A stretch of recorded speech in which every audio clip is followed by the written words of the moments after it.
Assalamualaikum. Salam. Pak RW, Adik. mau curhat bentar nih Pak RW. Dari mana? Dari rumah. Nggak ada kopinya nih. Mau pesan kopi? Nggak. Don, kopi ya Don. Gini nih Pak RW. Aha. Kalau bahasa sekarang mah nih, saya kayaknya lagi falling in love lagi nih Pak RW. Ada Iya. apa? Iya, rasa-rasa pengen kawin lagi gitu kayaknya. Atau orang mau puber kedua? Iya. Kalau masalah poligami gitu menurut agama gimana sih? Poligami, ya kan begini. Kalau orang kan suka laki-laki itu kan jatahnya 4 katanya kan gitu. Ya patokannya biasa pasti orang kalau bicara poligami itu selalu ayatnya yang dipakai adalah surat An-Nisa. Nah, kalau surat An-Nisa memang ada perintah fankihu atau balakum minan nisa. Artinya nikahilah wanita lain, yang kedua, yang ketiga atau yang keempat. Tapi kadang-kadang ya egonya laki-laki kan gitu ya. Akhirnya jadi bawa ke imbas kepada perasaannya perempuan. Karena laki-laki merasa dia punya hak untuk yang keempat, ya akhirnya berusahalah untuk yang kedua, yang ketiga dan seterusnya.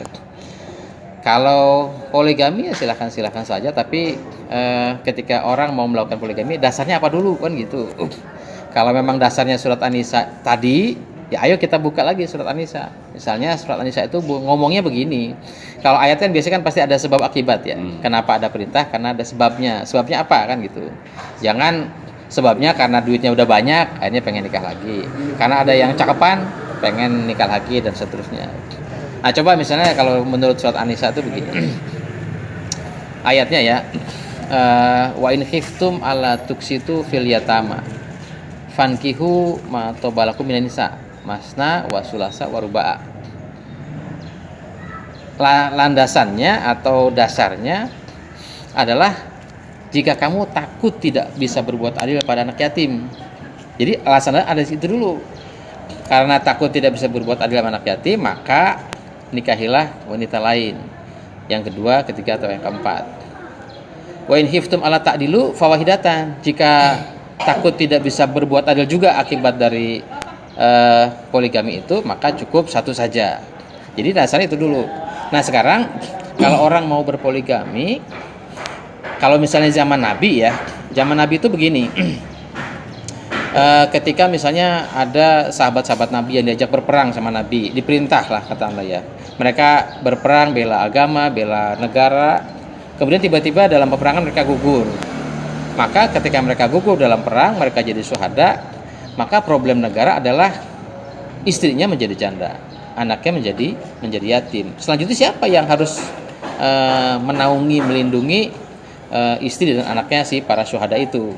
Maka Nabi kadang-kadang ngajak atau ngasih tahu kepada sahabat-sahabatnya untuk mengambil alih tanggung jawab. Siapa nih yang mau menikahi si janda ini agar anak yatimnya bisa terlindungi gitu. Nah begini Pak RW, bukannya kalau yatim mah bonus gitu ya? Kita mah kan tetap ngincer emaknya gitu. Justru apa salah juga? Justru permasalahannya bukan karena ayatnya kan ngomong bukan soal emaknya, bukan soal janda, tapi soal yatimnya. Nah terus begini nih Pak RW, misalkan oke lah kita berpatokan sama ayat tersebut kan. Nah tapi kembali ke rumah tangga kita nih, walaupun itu benar, bini nerima atau kagak tuh masalahnya tuh. Iya artinya kan kalau ada sesuatu maka ya katakanlah baik yang laki-lakinya maupun yang perempuannya juga kan harus dikasih pemahaman dulu.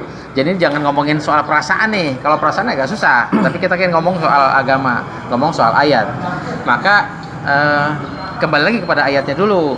Ketika ada perintah menikah lagi untuk yang kedua, yang ketiga, yang keempat, dasarnya adalah karena kita ingin menyantuni anak yatim. Misalnya begini, kalau saya takut tidak bisa berbuat adil pada anak yatim, misalnya contohnya beginilah. Ada tetangga saya yatim, ibunya janda. Nah, saya bisa nggak berbuat adil kepada anak yatim tetangga saya? Saya punya anak nih. anak saya misalnya setiap hari saya kasih uang jajan 10.000 ke anak yatim, kan belum tentu setiap hari, ya. Mungkin juga 10.000-nya sebulan sekali, mungkin juga barangkali 10.000-nya setahun sekali kalau ada santunan yatim doang kan gitu ya. Tapi kalau misalnya karena saya khawatir ini sebelah ada anak yatim, maka kalau yatimnya saya angkat jadi anak saya, maka otomatis ibunya juga dijadikan istri saya yang kedua, yang ketiga, dan seterusnya kan begitu. Sehingga kalau ibunya sudah dinikahi, anaknya menjadi anak kita, otomatis kan perlakuannya akan sama, sehingga orang bisa berbuat adil kepada anak yatim itu. Tapi ini catatan ya, kalau memang berbuat seperti itu nggak bisa juga, cukup satu saja, jangan nambah gitu. Berarti niat saya salah dong nih, Bang. Ya kalau kita mau berbuat baik ya niatnya diluruskan dulu kan gitu.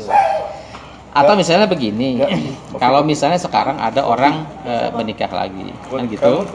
Nah, menikah lagi, misalnya menikahnya bukan dengan janda kan gitu ya. Artinya menikah yang pertama dia dapat misalnya gadis, yang kedua dia nikah lagi dengan gadis, atau mungkin karena kebanyakan duit dia yang ketiga juga, dan seterusnya begitu dengan gadis.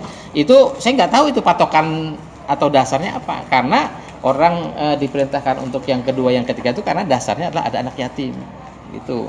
Jadi kalaupun sekarang mereka menikah lagi, ya apakah itu karena hawa nafsu, apakah karena ngelihat yang bahenol atau apa, ya saya nggak bisa menjelaskan itu. Tapi yang dari patokan surat An-Nisa adalah orang boleh melakukan nikah lagi yang kedua yang ketiga karena dasar ada anak yatim. Jadi bukan soal ya, nanti kasih tahu orang rumah. Ini bukan bicara soal perasaan laki-laki dan perempuan. Memang kadang-kadang perempuan juga karena egonya, karena perasaannya seolah-olah ini punya dia, nggak boleh diambil orang lain kan gitu. Padahal laki-laki harus mengayomi kan gitu. Iya dah, Pak RW. Kalau gitu berarti falling in love saya batalin dulu dah, saya tunda dulu. Bilang juga sama orang rumah, laki-laki itu kan di rumah jadi imam kan gitu. Kalau imam kan cuma ada satu, kalau makmum kan boleh banyak. Tapi banyaknya itu yang perintah tadi adalah karena kasusnya anak yatim. Jadi kalau kita mau melindungi anak yatim, ya silahkan dinikahi. Berarti jadinya posisinya terbalik dong, Pak RW. Yang tadinya nikahin janda bonusnya yatim, berarti kalau menurut ayat nyantunin yatim bonus janda. Iya, ya Pak RW. Makasih banyak ya, Pak ya. Ya, Assalamualaikum. Ya teman-teman sekalian, jadi kalau misalnya kasus anak yatim ini dilakukan atau ambil alih menurut surat An-Nisa itu tadi, maka sebetulnya baik masyarakat, baik pemerintah itu sebenarnya nggak ada lagi permasalahan dengan yatim piatu. Jadi nggak perlu lagi ada penyantunan yatim piatu lah atau panitia apalah segala macam, sehingga ketika ada kasus anak yatim itu nanti ada orang Islam lain yang menyantuni dia, mengangkat dia sebagai anaknya, atau mengangkat dia sebagai, ya mungkin sekaligus juga ibunya diangkat sebagai istrinya, sehingga pemerintah atau yayasan nggak perlu lagi ada yayasan yatim apa selanjutnya, sehingga nggak ada perlu lagi ada santunan. Kenapa? Karena sudah terakomodasi, sudah terlindungi, sudah ada yang menyantuni. Nah, tinggal tugas pemerintah adalah bagaimana menciptakan lapangan usaha, lapangan kerja sebanyak-banyaknya, sehingga orang punya penghasilan yang lebih baik, sehingga dia punya kemampuan untuk menyantuni anak yatim. Saya kira gitu, terima kasih.